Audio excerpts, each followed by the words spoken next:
Asta. Dăm și start recording. Să facem tot așa niște reacții la început și după s-ar putea să băgăm niște achievement hunting pe primul Darksiders maybe, să văd dacă mai am chef după. Uh, am dormit astăzi, m-am trezit la 1 după amiaza. Holy shit. Nu înțeleg ce enervante sunt live-urile pe YouTube, bă, frate, handicapată rău platforma asta, jur. Un UI mai tâmpit ca pe YouTube nu există. Te mă lasă și pe mine să o văd pe profil, să văd că totul e ok. Zice că începe și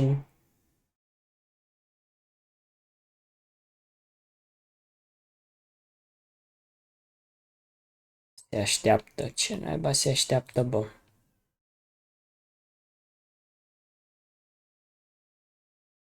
Chiar de stream este o dublură. Ce, mă?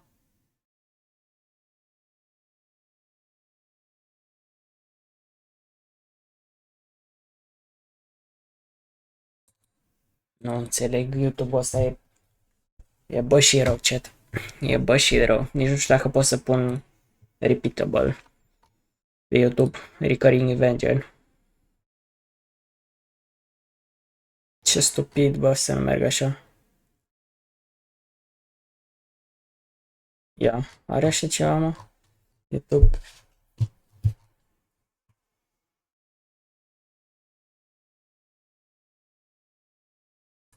Ia, schedule. Repeating. Stream.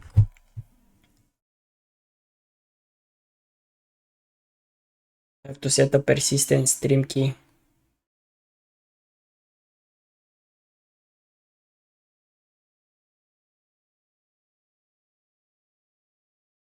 Persistent, cică.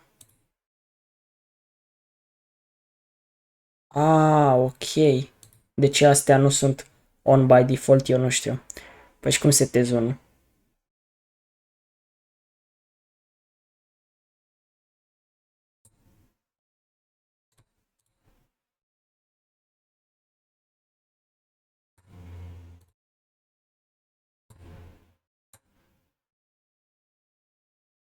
Salut, Cristi. Salut. Imediat facem niște reacții.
Mergem mă și pe YouTube, mamă, dar e așa handicapat cu opțiunea asta default, foarte handicapat pe YouTube față de Twitch. Ah.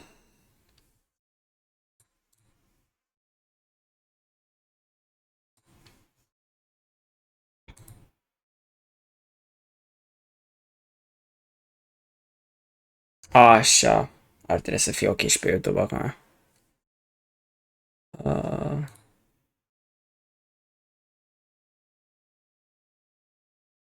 Hopefully.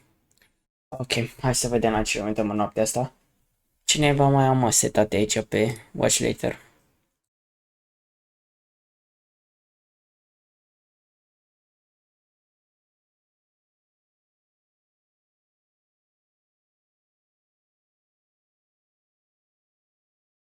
Justițiarul de la Berceni. Am mai văzut câte ceva de ăla.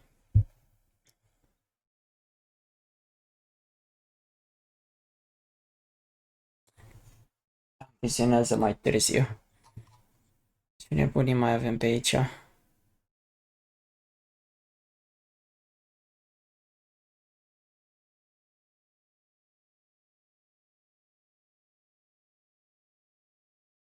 Ia că e un video interesant de how to beat și voiam să-l văd de ceva timp. Așa, window capture.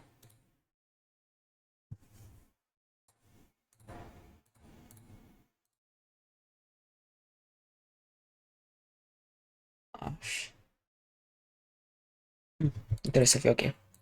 If you were being hunted by 6 terrifying monsters and each one wanted to kill you in horrible ways, what would you do? I'm going to break down the mistakes made, what you should do, and how to beat every monster and scary stories to tell in the dark. These kids are about to be hunted down by pure evil.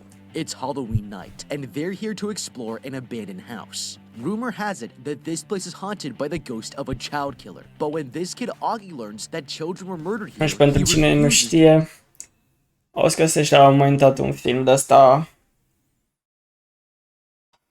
Mă, când l-au scos, că nici nu mai știu să zic anul. L-am văzut la un moment dat, dar e, nu știu, destul de creepy. E bazat pe o serie de cărți.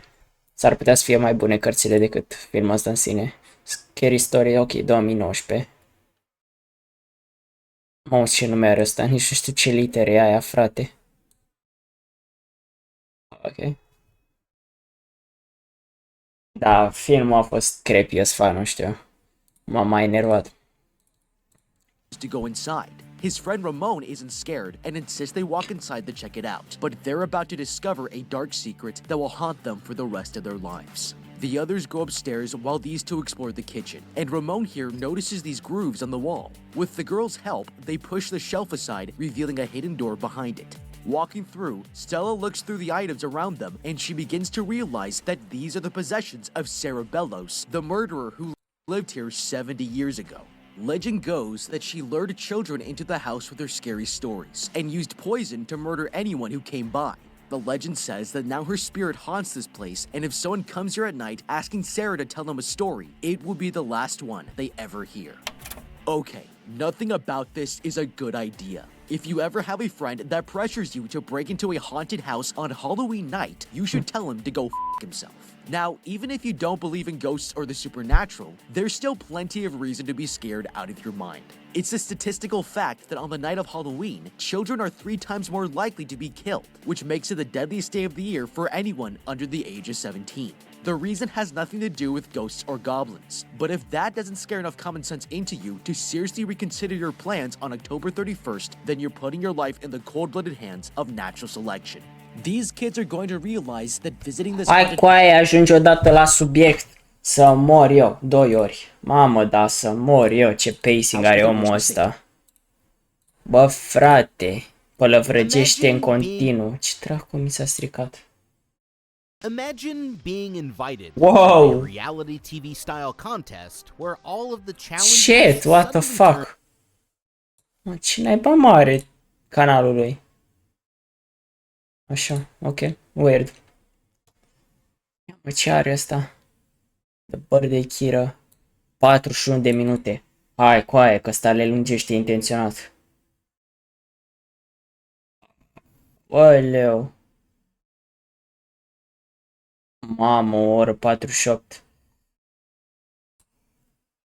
Which is exactly how I feel when I'm at the bank. And that's why this video sponsor, Current, is giving away $5,000 to you for signing up to their app. Mai So you repede, don't mai ever have to repede. tell me again. Guys, Current, if you don't know already, is the future of banking. No hidden fees, no hidden anything, no bull. It's so easy to use. They ship you this base site. Don't get the $500 reward this time around. A lot of you signing up will make them happy enough to sponsor me again. And you or a friend might get the other kids are exploring the second floor. And Charlie here gets an idea. He runs to hide in a closet so he can scare his friend Augie. But when he peeks through the doors, he's shocked to find the room has completely changed. And there in the middle of the floor is a woman. By the way, vă zic de pe acum, atenție la prin spoilere masive, că ăsta văd că începe să povestească tot, frate, deci tot. Rip pentru cei care n-au văzut filmul. Sitting on a bed. Deci mare Freaking big out, alert. he closes the door but hears footsteps approaching him. Suddenly, the closet doors burst open and his friend finds him standing there terrified. Charlie walks out asking where the old lady has gone, but his friend has no idea what he's talking about. Mi-aduc aminte de asta, a fost destul de scary, trebuie să recunosc. Realizing the house is haunted, he tells Augie they need to leave and runs downstairs to find their friends. The boys find the others inspecting the secret room, and that's when Stella here takes an old book off the shelf. It belongs to none other than Sarah Bellows, the child killer. Scared out of his mind, Charlie insists they should put it back. But suddenly, the door behind them slams shut and all the candles go out. The local bully has followed them to the house and locked everyone inside. His girlfriend demands that they let the kids out because her brother is in there and goes to set them free. But as she opens the door, the bully pushes her down the stairs and closes it. Now she's trapped in with the others, and they're all going to die if they don't find a way out of here. Coaie, se numește How to Beat Every Master in Scary Stories to Tell in the Dark. De ce stai și relatezi absolut totul pas cu pas ce pula mea se întâmplă în film? As the kids start to Oh my fucking god. panic, Ajunge Sally la here subiectul asks the odată. ghost to tell her a story, just like in the legend. And that's when a shadowy hand reaches out and unlocks the bolt. Walking through the door, the group is surprised to find no one on the other side, but are so glad to be free that they don't realize they've just been saved by a ghost. Okay, this is getting freaky, because nobody was around to set them free, and we can't explain how a lock like this could have opened on its own. If the kids had looked closely, they would have realized that this bolt recedes at least an inch into the door, and it's also up against a wall-mounted dish rack, making for a very tight corner. So there's virtually no way for something to fall down and push the lock 2 inches to the left to open it. This leaves no room for any natural explanation. And since we're already in a haunted house, we need to strongly consider that this is most likely the result of paranormal activity. Now, this sounds unscientific. Recent studies have suggested that certain locations might actually be haunted for real. According to the study, if a location already has several reports of paranormal activity, and someone who isn't aware of those reports visits the haunted location, they are statistically much more likely to experience paranormal phenomena than anywhere else. This doesn't prove ghosts exist, but it's a strong correlation of circumstances, and it should be enough to make you scared shitless about visiting a haunted house in the middle of the night. In the majority of cultures across the world, a ghost is defined as the spirit of someone who has died and refuses to leave. But what's interesting here is that they must anchor themselves to the real world by binding to a person, place, or object. Now, since the A? Stați așa. spirit of someone who has died and refuses Asta to nu știu de unde e, arată interesant, But dar what's nu știu interesting here filmul. is that Asta seamănă un pic cu Goodbye Man. Goodbye Man. A, nu, Bye Bye Man, pardon. Same shit. Da, bă, ăsta e. E faza aia când apare la geam. Bă, a fost creepy așa, ce-i drept.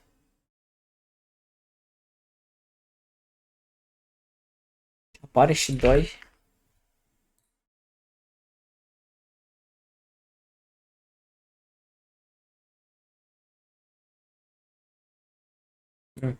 Mamă, 4.3 pe...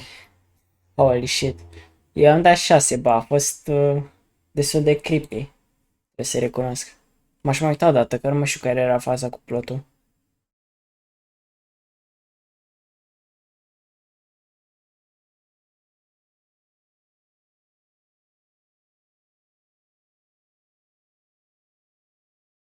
The story on which the film is based, The Bridge to Buddy Island, has a much more complex mythology for the Bye Bye Man. He was an albino born in New Orleans in 1912 who ran away as a child and became a derelict who lived in a train yard. After going blind, he began murdering people and cutting out their eyes and tongues, which he sewed together and brought to life using voodoo. The resultant creature became the Bye's Man, literal seeing-eye dog, helping him hunt his prey. Several elements from the story, notably the dog and the motive of trains, were retained for the movie, though their purpose is left undefined. Da, da, sunt într-adevăr. LOL, nu știam de The Bridge Buddy Island. Și asta, carte.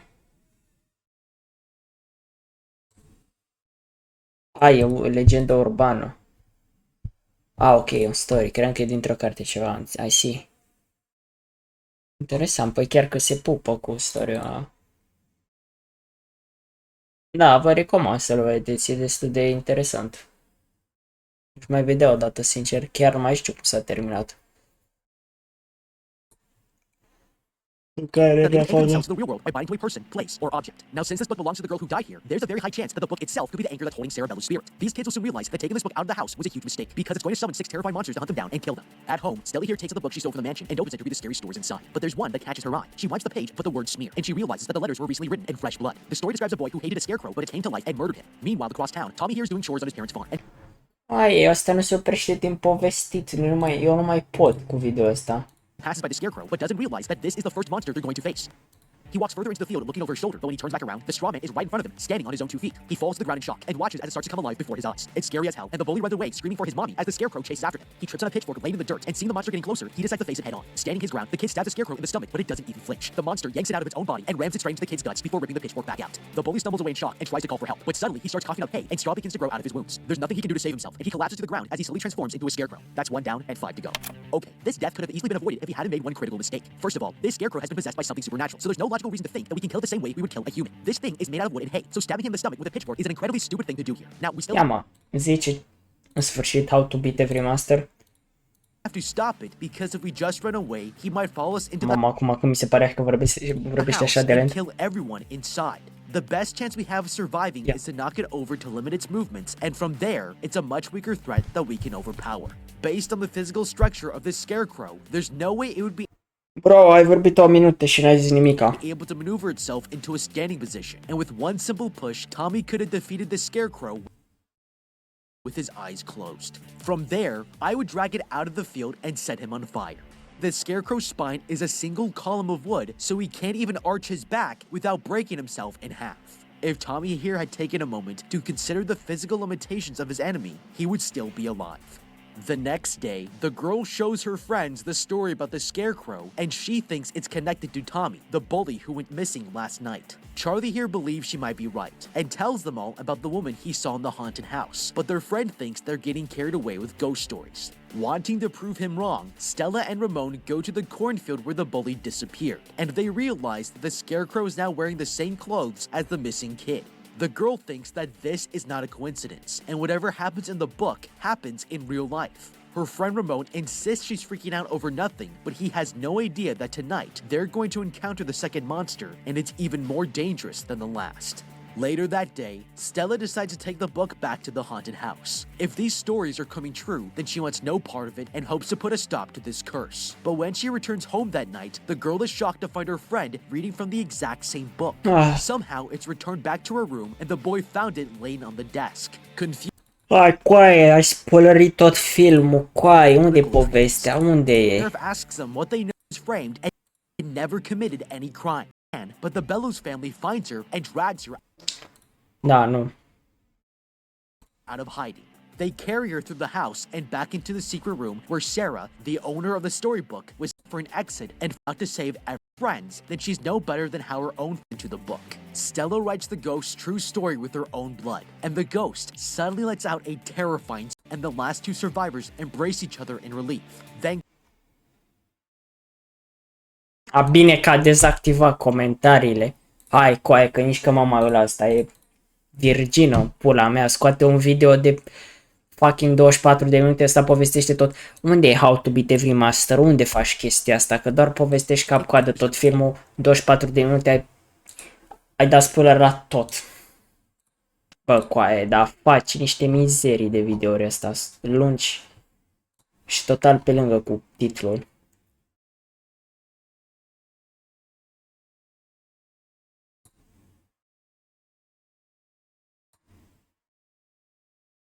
Cheamă de corestat, mai vreau să văd ceva. Da, un film pe care nu l-am văzut, să-l iau. How to Beat the Insane Your Patients. investigation into a shady, insane asdo on one of the upper floors, but that was his biggest mistake. Inside, he immediately notices some very clear signs of trouble. With Potter, how he got there, the asylum chairs, dealership, asylum's wacky treatment at a clinic, and could also check his cell phone again to see if being in the tunnels affected that jammer. It's a small chance, but it would be great if he could call for help. Now that we've gotten this far, I'm definitely not trying to get back into the asylum. Deci parcă mai povestește și el ceva, dar în video ăla efectiv. Hai să trecem la următorul, că m-a și enervat. M-a și enervat. Hai, unde luat și tu să povestești pretty easily if we use our time wisely to observe our surroundings and find things to use to our advantage. First of all, there are a lot of rooms in this hallway, and it's worth looking to find if any of them have a window to break and escape out of. If it's looking like bine, și i-a luat 17 minute să ajungă la punctul ăsta, serios. if you tried to run without them, as long as we can run and thinks it's just a dumb prank. Annoyed and hungry, Augie puts down the radio kid. The girl thinks that this is not destroy this book, which breaks the laws of physics, and they'll have no choice but to listen to us. Now, if they decide to ignore the proof we give them, then that's okay too. Because if we are the prime suspect in their investigation, then we'll have police surveillance watching our every move. And when a monster didn't commit, that's when she suddenly starts telling a story about their friend Charlie. Da, nu-mi place cum dă atâtea spoilere dintr-un film. Elimina. Next. Ce mai avem pe aici?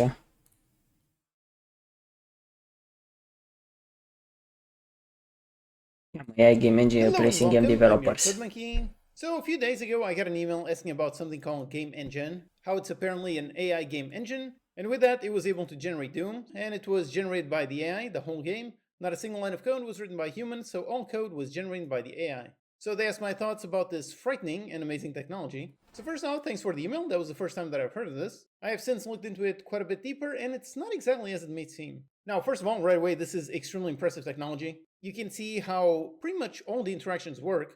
So the character actually moves and goes up and down some stairs. You can see how it actually shoots some enemies, how it actually Lol. interacts with like exploding barrels, how it can go up to a door and see a message about how it requires some kind of key. The UI seems somewhat consistent, so everything does seem relatively correct. However, importantly, this is not generating any code. There is no code behind this at all. What this is doing is basically just generating images, just generating video. So essentially, nobody wrote some prompt kind of like Lol. make me an FPS, What and the the fuck? AI just instantly from that prompt decided to create Doom. That is not what happened. You can see over here the entire paper for how they made this. This is super detailed. They talk Mamă, about crazy.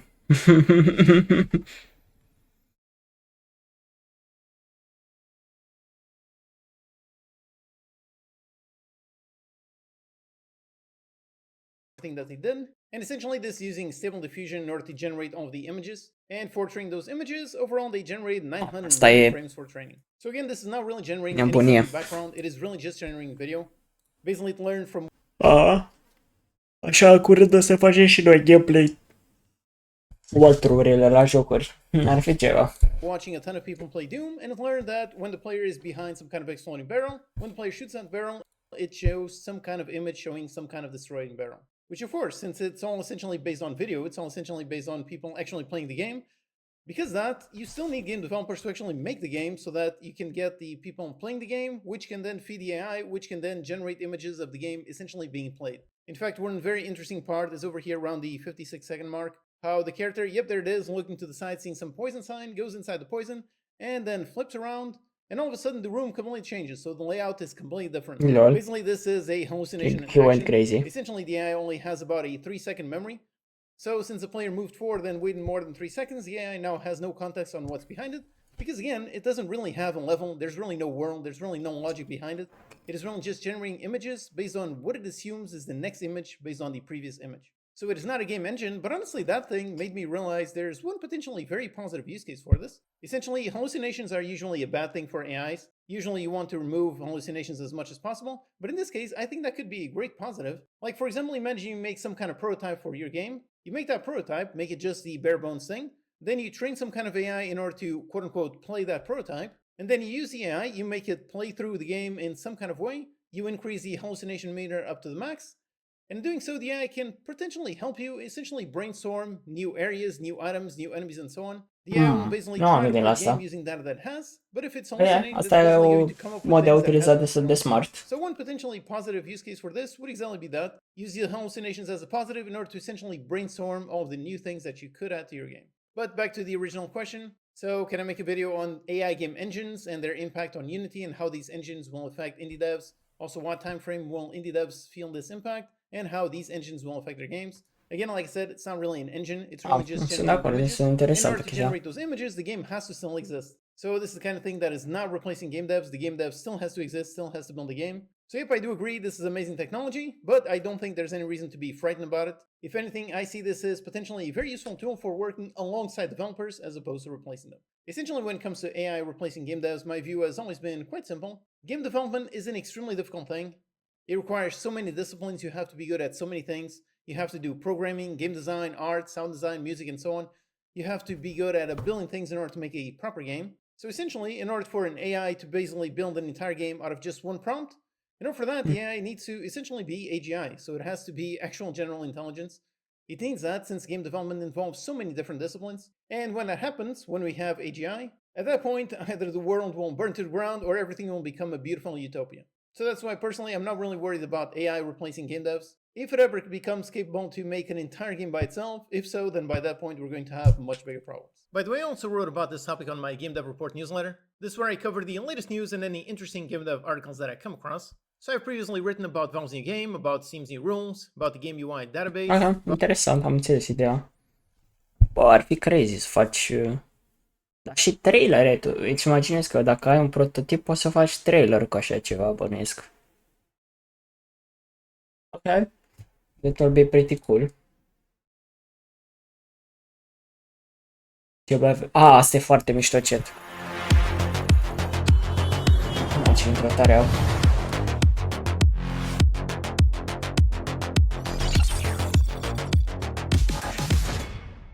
Hey everyone, it's Jason from EskimoTV.net, and today I'm going to be unboxing the Disney 100 Animated Legacy Collection. Foarte mișto chestia asta. Deci, când au împlinit 100 de ani, 100 parcă erau, au scos Animated Film Collection. Asta cred că din ultimii 100 de ani, efectiv cred că e tot. Au 130 de discuri, parcă ceva de genul. Walmart and sold out at Bine, și vreo 1000 de euro. to 1100 copies. I was lucky enough to get this through a third party, very close to retail price, and I'm very happy with that. So I'm going to go ahead and unbox this. If you're thinking about getting this, this is completely sold out from Walmart, and if you're thinking about getting it through a third party site like eBay, you can check out this video and see what it looks like on the inside. So without further ado, we're going to go ahead and get right into it.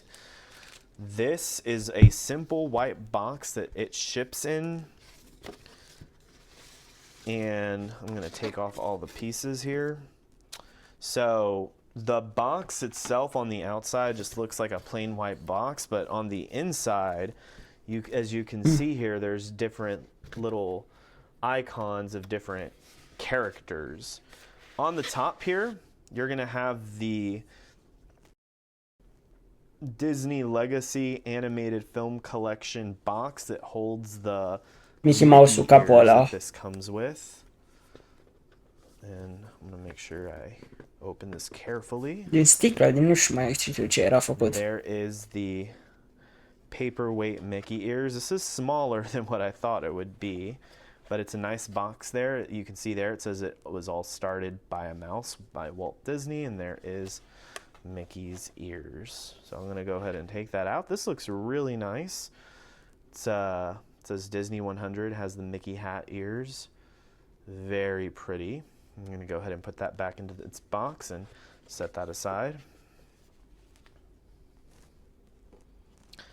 Moving on, you have here some foam that is going to keep this box intact. Mamă, da, imensă cutia. Try to finagle this thing out. This thing is extremely heavy. Let me zoom out so you can kind of see what I'm doing here. This thing was a ton of weight. I think it was like 21 pounds is what I've heard from some people. 21 pounds. Cât vine asta, mă, că mă enervează în unitățile lor de măsură. Ai, Cain, se cacă pe el pentru 9,5 kg. I've got the foam out. I'm going to go ahead and toss that aside. Pe 2 mâini libere. And I'm going to pull the actual box set out. This is what it looks like. So you can see what the rest of this empty box looks like. Feel free to spot your favorite character on it. There's a lot of different icons. Interesant. That I'm sure you'll notice here.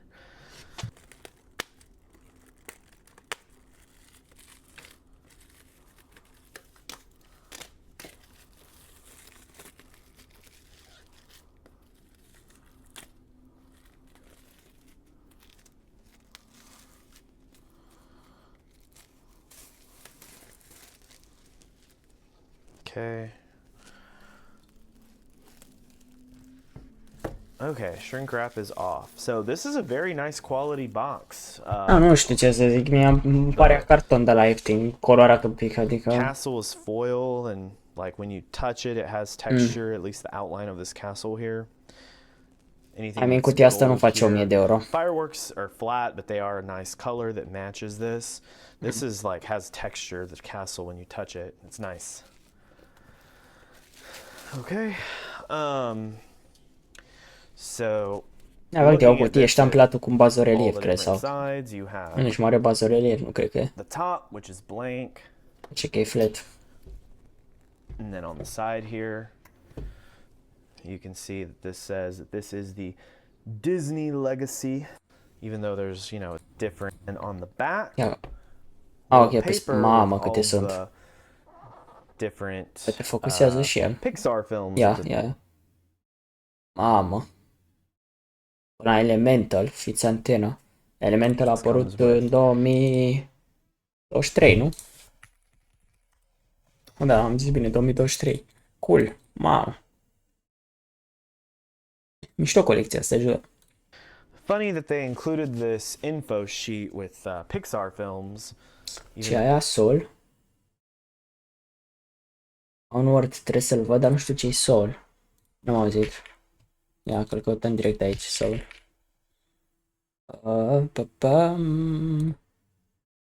Pixar movie, nu? Ia, Soul, Pixar. Coaie, când a fost pe asta? Parcă îmi pare așa să zic. Seamănă cu ceva, cred. Nu l-au văzut, jur. Ok, a fost dat măcar în cinemauri. Streaming exclusively. N-a fost în cinema, a fost doar exclusiv pe Summerto. Ia. Cinema City. Da, bă. Cred că a fost exclusiv pe There's, Disney ton Plus. of more in here. So I'm going to go ahead and carefully take this off, as this has a little glue sticky in the back, which reveals the other part of the castle. Hai că se focusează cu aia camera. Am văzut And tot. that's pretty Careful. cool. So it's one Am văzut tot. continuous image. Ah. Going to be greeted. Disney year. Le-am împărțit, mamă. 37, 98, 99, 2015, 2016, Volumes 2023. 1, 2, and 3.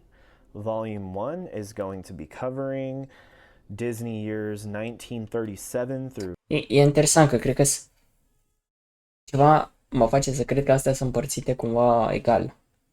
Și e interesant faptul că în 60, nu, ba da, am zis bine, 61 de ani s-au scos atunci echivalent că s-au scos după aceea 99-2015, adică în 16 ani, care echivalent că s-au scos după aceea în 2016-2023, adică 7 ani, what the fuck. Through 1988, Volume 2 was going to be covering 1999. Nu știu acum dacă sunt chiar egal împărțite. Volume 3 is going to be 2016 up until 2023. All right, here we go. Moving on to our first volume. This is Disney Legacy Animated Film Collection Volume 1. And if we open this up, the idea is that this will turn into a book that has a stand on its own.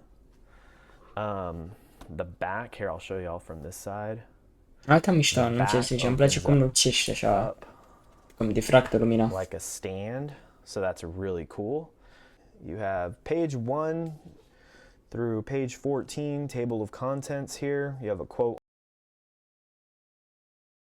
on the left side. Nice. Here. Fantasia. Ce e aia, mă? Disney Fantasia. Habar n-am, nu l-am văzut pe ăsta. Mai e o chestie aici interesantă. Adventures of Ichabod and Mr. Toad, what the fuck?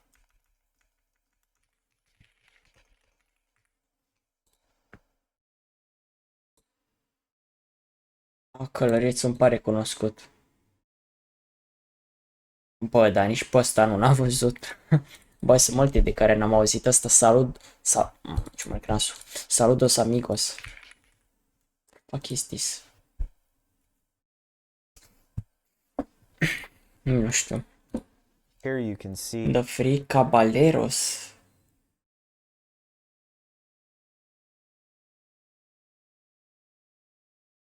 The Sword in the Stone, nici aia nu cred că știu. 101, aia, nevermind, aia e clasică.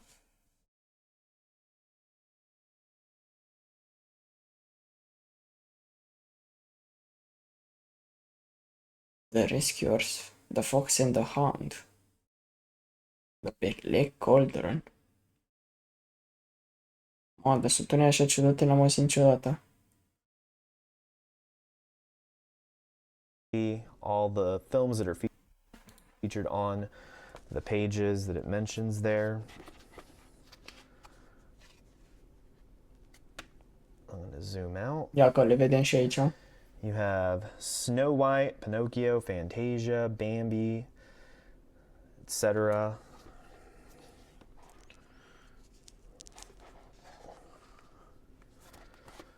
And I'm going to go ahead and flip through these. Feel free to pause if you want to take a better look. Asta și o să fac, șeful.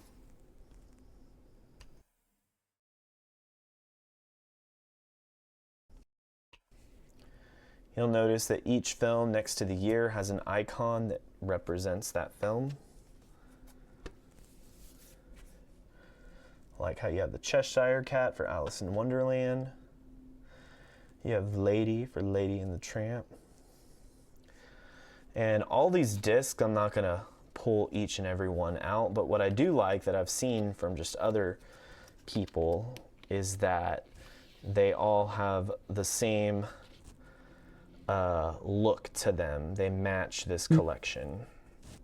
And the little icon that you see here matches the icon that is next to Ah, it. serios? That you see here That's cute. matches the icon Detaliile astea fac that is next to colecția the asta. year.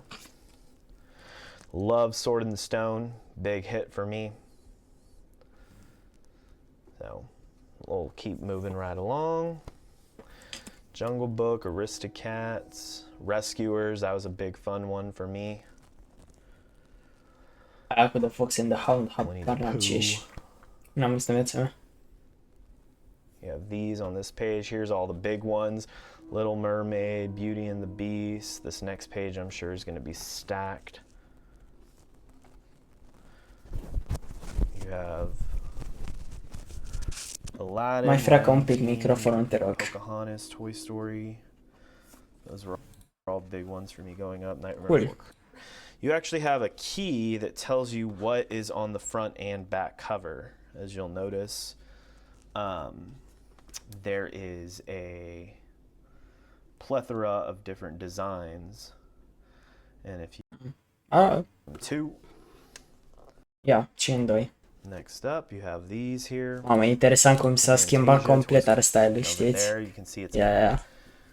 Deci e Tarzan, total altceva. Fantasia, Toy Story 2, Dar mai e în fantazia, cineva. Love, Emperor's New Groove. Mamă, Probably Cusco one of ăla. my favorite Disney movies of all time. Era mișto cum ține serialul Cusco. Știu că s-a difuzat și la Next up, lui. you have these here. Deci jumătate din astea eu habar n-am ce sunt. Adică Neverland ăla, nu știu, Atlantis, nu știu. Treasure Planet, what the fuck? Next up, you got Piglet's movie, Nature Calls, Finding Nemo, that was a big one. And all these discs are all themed the same. They have the title when you pull it out. Ratatouille, that was a big one that I really love still to this day so much. Bolt Up, Toy Story 3, that's one of my favorites there. You have a Lotso as the icon. And once again, if you were to pull any of these discs out, it's going to have the name of the film as well as the year that that film released, which is cool. Goes along with the Disney 100 theme. Inside Out, it's such a good movie. And then Good Dinosaurs is the last Ia one. să vedem This cum se only schimbă acum în volumul 3. in here. We zoom in Altă here, we viață. got things Mamă, like cum arată Finding astea. Dory, Moana, Coco, such a beautiful film. Da, You nu știu have cine are there Coco. the skull icon. Da, și Moana a fost Incredibles mișto rău. 2. Alea de You have incredibil să Toy mi Story s-au părut 4, cam that was a scuffed. big one. I really loved Onward. I think I liked Onward more than a lot of other people did. You have the dad's pants there for Toy Story 4. You have Forky.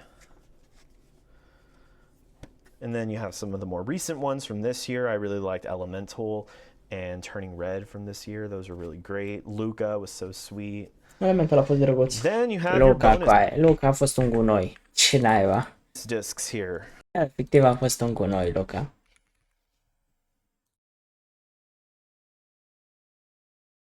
Coaie, efectiv. Uștan care era semisirenă, care obsedase după scuterul ăla, parcă, dar nu mai știu cum dracu era. Nu mai mi-aduc aminte. Lame. So these are going to have special features for select Pixar films. So things like Finding Nemo, Up, Wall-E, Toy Story 3. Adaugă behind the You're story gonna sau? get goodies and extras there. Ok. And so pretty cool that they include those bonuses. I would have liked to have seen more bonuses from maybe some of the older stuff, but I assume a lot of that will be on their individual discs. That's gonna be it, y'all. Interesant. Yeah. You have on the last page. Da, e the- drăguță colecția, dar acum eu sunt curios. is kind of nice. Certificat de It is the autenticitate și certificate nebun. of authenticity. Lol. Authenticity. Mișto. Cool. Eu sunt curios acum cât țin Blu-ray-ul ăsta, că eu cred că o să țină mai puțin decât mai trăiește ăsta. Așa cred eu.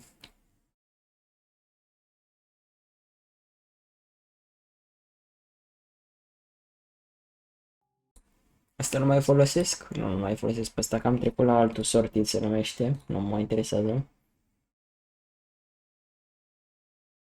So, a lot of people have been coming back to YouTube, or sorry, coming back to Twitch after streaming on YouTube. Why is that? Aia vreau și It's de because YouTube. their contracts ran out. Let's talk about it. Have you been noticing this trend where people who are signed to YouTube live streaming contracts, the day their contract ends, switch right back to Twitch or start multi-streaming? Yeah. Because I have, and it's got me wondering, is YouTube live streaming a wash? Has it been a failure of an attempt by YouTube to compete against Twitch? And I'm not the only one thinking this. This is also a thought shared by Dan Clancy. YouTube and YouTube Live not changing isn't because they move slow. Nice, he follows me. It's because YouTube Live isn't a priority for YouTube. And that's certainly a fact, all right? YouTube live I have a conspiracy theory that Dracu-i YouTube fața aia, actually coaie. doesn't want YouTube Live to become popular Nope. because it costs too much money. And the amount of money it costs in order for them to like send out 8K resolution, 16K bitrate to a bunch of people. Mersi, man. Sămnășor. That guy, the guy's, who's this guy's, what's he streaming what's he can doing with only his grow face? as long as it doesn't impede on the already Yeah. incredibly successful. Da, păi sunt de acord aici, sincer, e un fail YouTube cu partea de live-uri. E așa mizerie interfața și atât de complicat făcută degeaba, că nu-ți oferă mai multe funcționalități decât pe Twitch, îți oferă mai puține. Într-adevăr, are avantajul că are calitate ceva mai bună YouTube-ul dacă streamești la 1440p. As far as I know. Video service. Da, If tot. you grow YouTube live stream and that takes away some percentage of success, right? Like if you basically recommend more YouTube live streams and that keeps people on YouTube for less time because they're watching less videos because they don't enjoy the live streams as much as the videos, you have made a failed product, even if it ends up beating Twitch. Yeah. Because YouTube videos make so much money and they are Yeah, he's saying like if it cannibalizes an existing product. Yeah, true. so popular. That sucks. He goes on to talk about the streamers themselves and says, went to YouTube, man. But your Yeah, friends I- that went to YouTube are all coming back, Sushi. Yes. Filtră de căcat cu aia. The funny thing is that Dan Clancy is taking the Gabe route. Do nothing and win. You're not going to change anything. You're not going to do anything. You're just going to make that if you build it, they will come. That's it. Yep, the Gabbin strat. Yeah. And you can see someone already adds me in this, but Yeah, he's of not course. wrong, right? Look, you know, when Myth ended his YouTube contract, I believe he took a break. Yeah. He stopped streaming on YouTube. Lily, the moment her contract ended, switched back Yep. over to Twitch. Absolutely. Dr. Lupo, when his contract ended, started multi-streaming. I mean, shit, Tim the Tapman today said he was going to start multi-streaming on Twitch and YouTube. And look, his viewership is better on Twitch after 3 years, I think, on YouTube than it is right now on YouTube. Yeah, That's of crazy. course. 3 years. Now we'll see how that lands, how that happens in like 6 months, right, or 3 months, because like obviously he just came back to Twitch, so there's gonna be hype. But I was looking at Tim earlier. I don't know if he's still live, but he had like 23K views or something like that. Let me see if I can find it. Okay, next. Right? Twitch. Yeah. Is that what this is? And the answer is no. Vor stars multi-streaming, ok?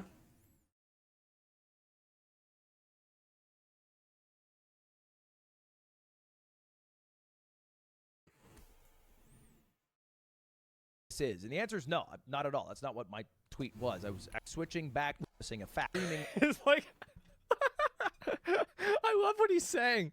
He says, "Yeah, no, I'm not doing it because I still have a contract." Yeah, okay, good one. On YouTube. But I do have a contract that allows me to stream on Twitch. yeah, he renegotiated And I enjoy it. multi-streaming in the only circumstance where I find it good, which is for my events, aka Yeah. like for Ludwig Streamer Games.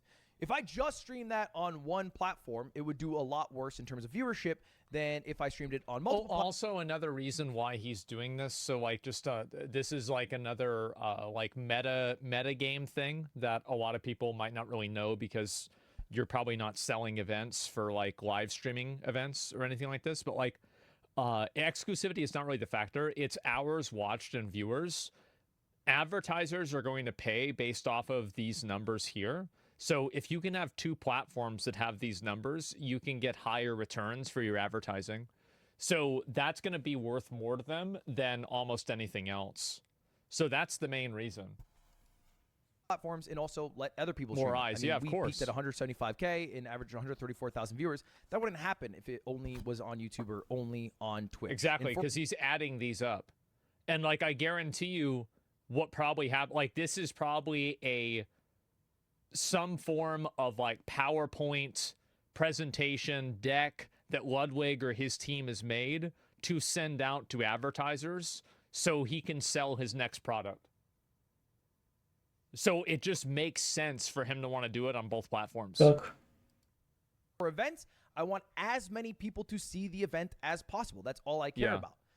By the way, I'm a multi-streaming hater. I actually think it is a generally bad thing for creators. Yeah. At least creators who are trying to be like, the biggest creator in the world.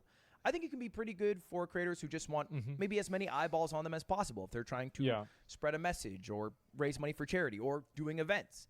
I don't think it makes sense if you want to be the next Kai Cenat. You don't become the next Kai Cenat if you have 50,000 viewers on YouTube and 50,000 viewers on Twitch. You become the next Kai Cenat if you have 90,000 on just one platform and you're the biggest person on that platform. He's right about critical mass. Yeah, he's definitely right about that. Like, if you're Da, trying to sunt de acord că el oricum poate să aibă abonați comuni între Twitch și YouTube. Cel mai probabil are, nu sunt tot separați. I feel like Deci numărul ăla de subscriber nu e dublu, nu valorează. I think it'd be annoying dealing with two different chats, but I don't really care that much about it. Like my focus right now is just getting my content out to as many people as possible. And I think that if I do that for a long enough period of time, that it will grow my channel in like a general sense. And I think that's what's happened. It's just the more people that see your content for longer, the more people will get used to it. And that's it. I only play numbers. Like, I'm all about playing the numbers game. Ignore YouTube chat. They're too woke. I've seen the opposite. Get richer on that platform, right? You'll grow and grow and grow and grow, and your peak viewership will be insane. Yeah. It'll be a moment a lot of people talk about. It'll all be drawn to you. He's right I about think when you this. fracture your audience, you also fracture your peak De growth. ce băgăm în seara asta după reacții? Că am chef, niște chitară. O să încerc să fac la Rocksmith. Para recording-ului, vedem să nu avem probleme după cu copyright-ul sau alte chestii. Și vedem ce iese. Which I think is a bad thing. This is my take on it. This could be wrong. By the way, if you're new to streaming, I also don't think it's a bad thing. If you're new to streaming, you should try out both platforms. Don't marry yourself to a platform. You don't know where your audience is going to come from. But I find multi-streamers to also be bad at multi-streaming. They usually care about one chat more than the other. Anyway, Yeah, exactly. I digress. Multi-streaming hater. I'm not going to start multi-streaming when my contract's done. I don't know what I'm going to do exactly yet. But this goes back to our initial question. Does this mean YouTube live streaming has been a failure? Is it bad? Is it a flop? Da. Should they quit? Did they fell Da. down? The answer, no. No, vehemently no. If you look at the most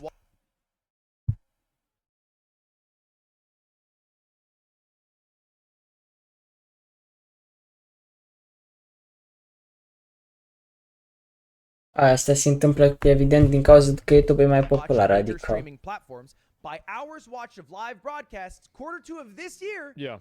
YouTube gaps Twitch. It's not close. 3 times bigger. 15 YouTube is massive. I don't think people understand and respect how big YouTube is. Like, there's kids in Africa that don't even barely have internet that know what YouTube is. If you go to Walmart, most people probably don't even know what Twitch is. da.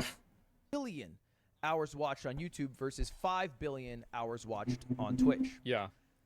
However, that doesn't exactly tell the full story. Because if you look And at it's this, also like, look at these numbers here. Twitch has been losing like viewers. Twitch has actually been going down and shrinking in the last 3 quarters. This is up 20%. This is down 11%. Obviously, I think you can attribute this increase of 20% due to probably, obviously, like just a natural growth curve, but also because of like all the news and elections, right?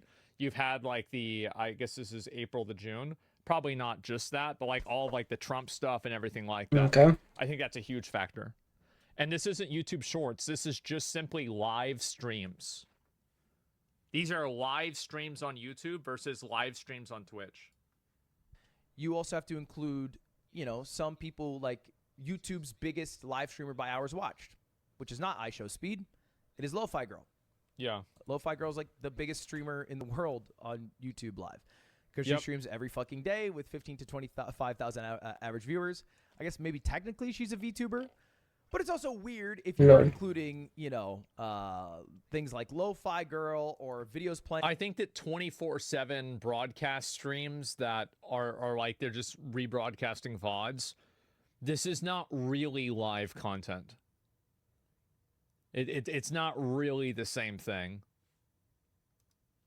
On loop, or what there's a bunch of on YouTube Fake Live, Elon Musk, which is scams. That's right. In fact, one of the biggest live streams right now on YouTube is Tesla. That's right. Except it's not Tesla.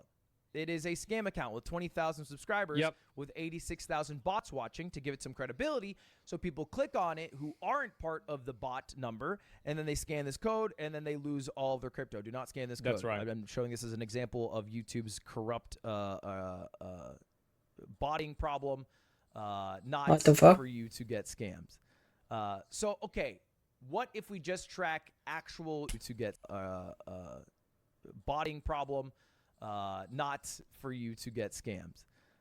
So, okay, what if we just track actual YouTube gaming streamers, right? Yeah. Like actual streamers, actual people who are streaming video games.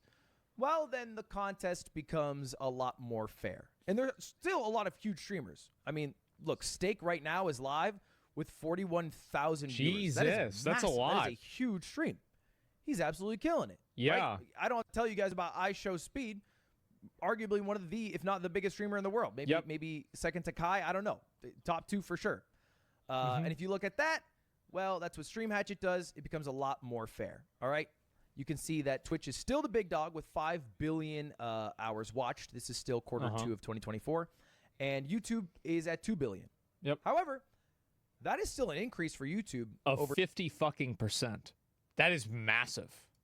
For Twitch, they're gaining market share over Twitch. And again, this is just YouTube gaming. This is not any of like the political stuff Yeah. or the 24/7 channels Yep. or the videos that are playing on loop and acting as live streams.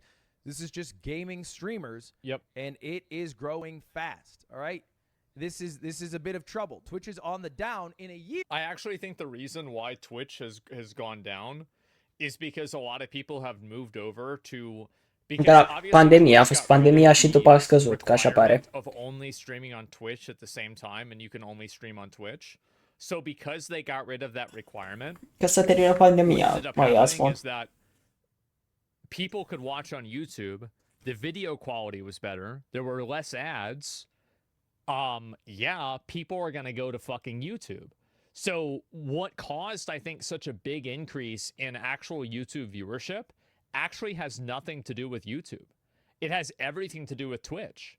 And it's because Twitch now is allowing people to multi-stream. So there's tons of people that are streaming on YouTube and Twitch at the same time. Nici că mai fac And so stream the pe YouTube. 5% E o are durere the în people cur. that were watching on Twitch and chose to watch on YouTube instead now because of a higher quality. That's the reason why. But chat is boring. Most people, chat enhances the stream for most people, but most people do not engage with chat. Here where live streaming is back, baby. It peaked in COVID. All right. We had 9.8 billion hours watched Just quarter crazy. 2 of COVID. This is 2021. It went down, and now we are coming back. In the next couple years, live streaming will likely be bigger than it was during COVID, and Yep. YouTube is part of the reason why it is growing, along a bunch of other sites. Not so much Twitch. Twitch is not really Mai growing. asta așa și așa, Which sunt maybe asta isn't what așa, you think chill. Even Kick is growing. Timp ce dorm. That's what's really surprising about it. Yeah, Kick is growing massively. because culturally everyone leaves YouTube or all these other sites like Kick to go to Twitch. Yeah. So where are these viewers coming from? Not America. So if I were to rephrase the question, is YouTube live streaming a failure? In America, in English-speaking countries, kind of. Yeah, maybe a little bit. They're not doing as well as people thought they would. Across the world, fuck no. They're doing amazing. They are crushing. And you know this is true if you watch VTubers. This is a fucking fact. What a great example. This is so fucking perfect. Absolutely. He is completely fucking right about this. Yeah, I never thought about it like this, but this is such a great example. Yeah. Crush on YouTube, man. Hololive, they fucking run that shit, bro. They run YouTube They are live crazy. streaming. That is a big section of it. In fact, all of Asia seems to prefer YouTube for a live streaming platform. There it is. And it makes sense. All right, one of the countries that did accept Twitch and did become Let's talk huge about Korea. Yeah. in terms of like It's banned. including Twitch into their culture was South Korea. And then Twitch abandoned South Korea. Oops. So, you know, not a lot of money being put into Asia for Twitch or by Twitch. Yeah. But YouTube, they crushed it, right? So Vietnam is one of the biggest countries for YouTube live streaming. Indonesia is one of the biggest I have countries. no idea about this. Japan, of course, with all Wow. the VTubers. And now South Korea is becoming incredibly popular Yeah. because Twitch has abandoned them there. And when you think of the biggest live streamers in the world, if you're so America-centric, look you who might it think it's is. one of these four, right? Maybe LCS right now, Lol. maybe Asmin or XQC. But right now, I think the biggest streamer in terms of average viewers right now is Mixie Gaming, who is a Vietnamese streamer who streams on Nemo TV. He has 130,000 viewers. He has more than the three streamers. Damn, bro, he's cooking. What's he doing? The He's fuck? playing Black Myth Wukong. Just mentioned combined. So when you leave the Damn. American or English speaking sphere, you understand where YouTube live streaming is thriving. And I know Look that at wasn't that. a YouTube live streaming example, but I think it shows He my beat the point that game? not everything is actually happening on Fuck Twitch. off. And YouTube live streaming isn't as bad as people make it out to be. All right? I know it is vastly preferred by lurkers. People who never type in chat, which is most Yeah. people who watch live streams, love YouTube Live. That's right. Because the player is way better. And because they is. don't interact with chat, they don't care that the chat experience is worse. That's right. They're able to pick up where they left off in the VOD, Yes. rewind easily to catch up to a moment, and it works just like YouTube, which everybody watches. Chatters vastly prefer Twitch because the That's Twitch right. chatting experience is way better. All right, there's a culture there. You're right. And because chatting is better, streamers also tend to prefer Twitch. Again, this is just in English-speaking countries. Streamers tend to prefer Twitch because they like when chat is happy because that makes their lives better because all they do is read chat. Another big buff YouTube live streaming has, though, is peak viewership. It's crazy that these other guys from the other parts of the world are popping off. Like, I always thought this was cool. Like, seeing, like, people from Japan, like Pekora. I remember she had, like, over 100K viewers, like, playing Final Fantasy. Like, whenever that first started popping off, like, that was nuts, man. Like, it's good to see it happening because, like, again, it's about making it the World Wide Web, right? I feel like it's one of the best things about the internet that, you know, we all forget. Is we're all in it together, but you can go watch this guy if you want, right? You can be part of another culture just like that. It's insane. We back. Sorry about that. Is that a plushie behind the chair? Yeah, it is. Big moments, big cultural moments, things that you had to be there for, things that you want to fucking talk about the next day, oftentimes happen on YouTube. All right, Larger because there's an critical algorithm mass. there. Once you start to gain viewership, it gets recommended to a shit ton of people. And if you look at the channels with the highest peak viewers, it is not eBuy at number 1. It is One Plus India. What the fuck? Yeah. Plus India during the I bet. Indian C'è election differenza del last peak viewers year, mensare. peaking at almost 10 million viewers. Kaze TV peaked at 6 million a couple of years ago It's all on bots? YouTube, right? Apple, Yes, you're right. The country with 1.2 or 3 billion people couldn't manage to get 10 million people watching there at 1.4. Okay. Couldn't manage to get 10 million concurrent viewers for their election. You really think it's bots? Do the math. they announced their new products, 3.6 million. Law and Crime, I think this might have been the Johnny Depp trial with 3.5 million. Sidemen with a charity match, 2.6 million. In fact, most peak viewership all time in live streaming space comes from YouTube, not from Twitch. Fuck, I'm not even a top. Right? Because Twitch isn't 100 good at getting a huge amount of people to watch one live stream. We need to start. We need to do an event on YouTube. We need to do some kind of crazy shit. We need to have like a. Oh man, fell off. I know. We need to have like a. Maybe we should have. We gotta do something real crazy. Maybe a human sacrifice. Something like we gotta really talk to Mr. Beast, figure something out. Lol. Yeah, that's my best idea. Bum fights? No. It's got to be a sacrifice or something like that. Coliseum, yeah. Clean the house. Yeah, yeah. Play Dustborn. They're good at getting people a high average viewership for a long period of time. Yeah. Which you also make more money on Twitch, by the way. This is like a fact. I don't know if Ludwig's going to talk about this, but like per viewer, like you make way more money on YouTube. Or sorry, on Twitch. Honestly, isn't a bad thing. It works for most people who do more chill streams.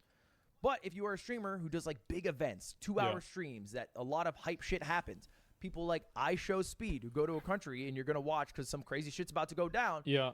YouTube is a perfect place to be. In fact, just last week, Minato Aqua, who is a VTuber, had an insane amount of viewership. You might think the biggest live streaming of the past week was Kai and Speed. Nah, bro. Like, you think Kai and Speed can go up against an anime girl? No. Minecraft run, I think they peaked at like 700,000 viewers combined. Aqua with her graduation stream from HoloLive. Si era stiamo consumando i premi che ho Graduation is when they stop streaming. It's like them quitting streaming. I know it doesn't make sense, and so. Ok, non si si della video stamane. L that YouTube is taking, and I think the only way that you can explain why 6K and 2K average respectively,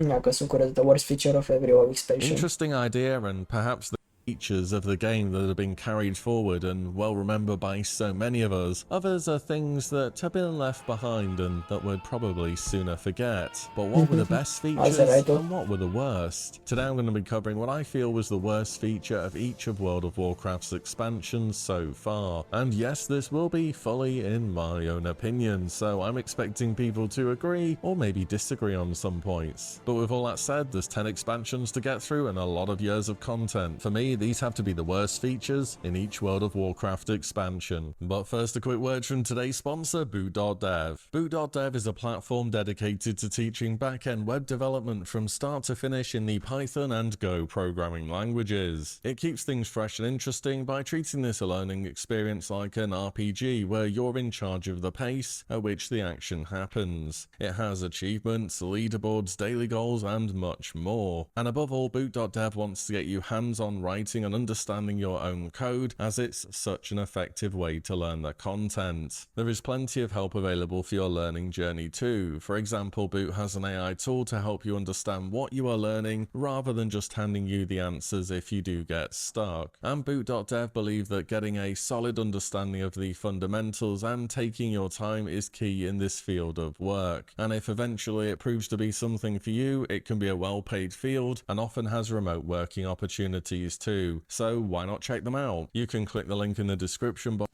It's difficult to look back to vanilla now. Mamă, deci aici cred că lăsăm că mor de somn rău în seara asta. Și eu că fac un live și eu mai lung, dar nu mai pot.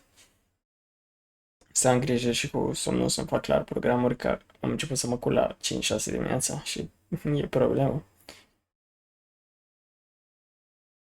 Hai că mai vedem video ăsta și...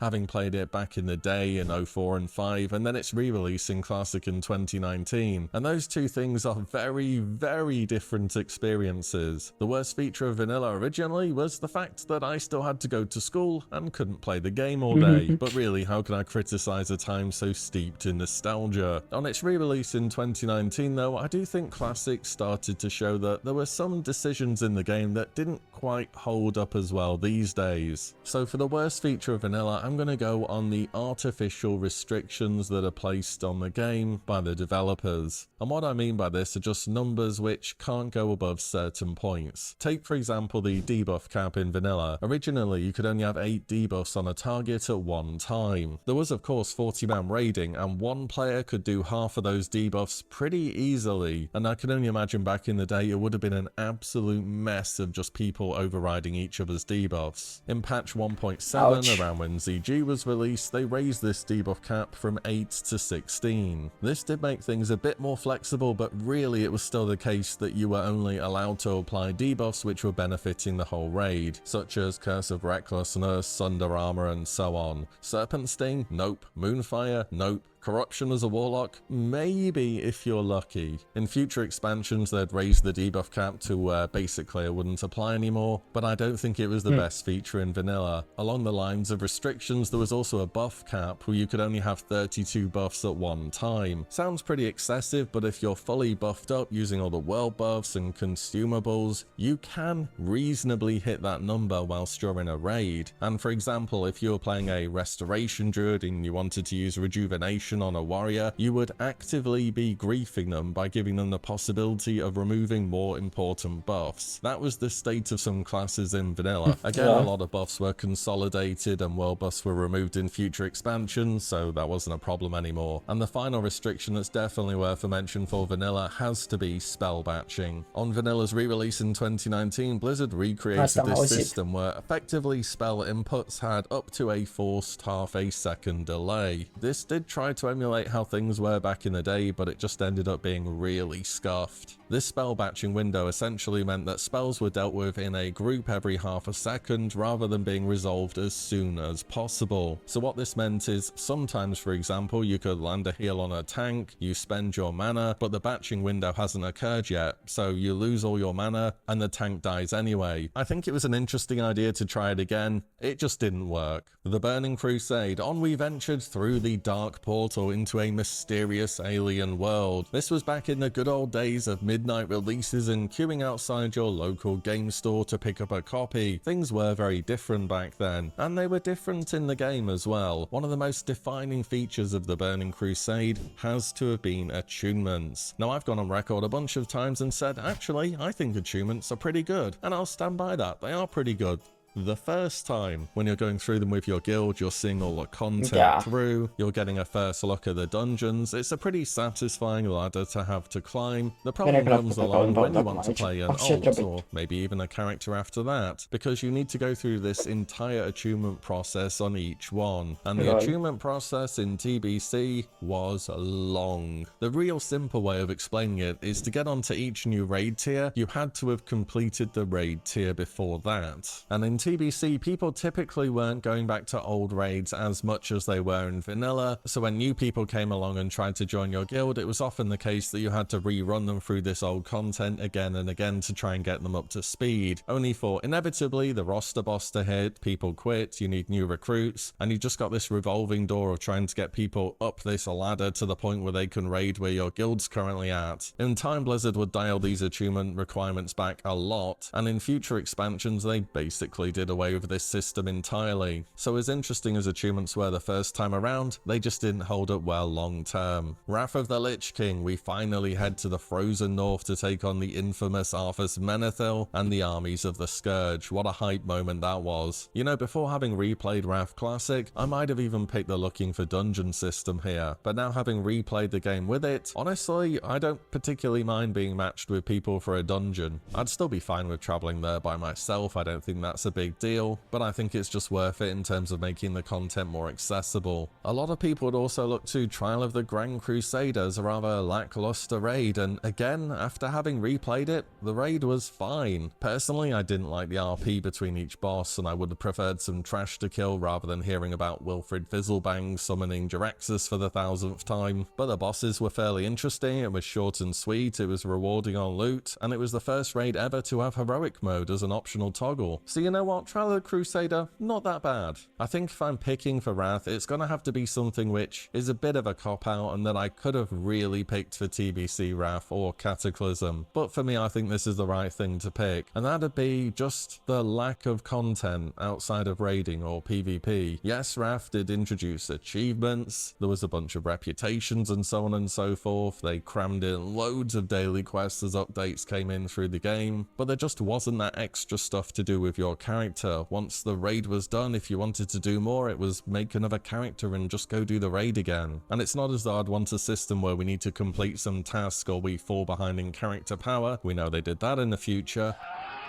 But just something else I can throw my character at and, well, just a reason to play the game a bit more. I felt that was missing from Wrath. Onto Cataclysm and the Shattering, a controversial expansion, and that's still true by today's standards. And my pick for the worst feature of this expansion is the easiest one on this list so far. Say it with me, everyone. LFR. The goal of this was very noble. Asta e mișto. Da, merge ca un căcat. Chiar sunt curios ce o să zică. Da, continui data viitoare că, efectiv, zilele nedormite își fac simțită prezența. Hai că ne auzim mâine. Mâine o să facem un live de gaming. Darksiders 2, să terminăm campania. Dacă terminăm campania, mai băgăm niște side quest-uri. Și mari seară începem Darksiders 3-ul.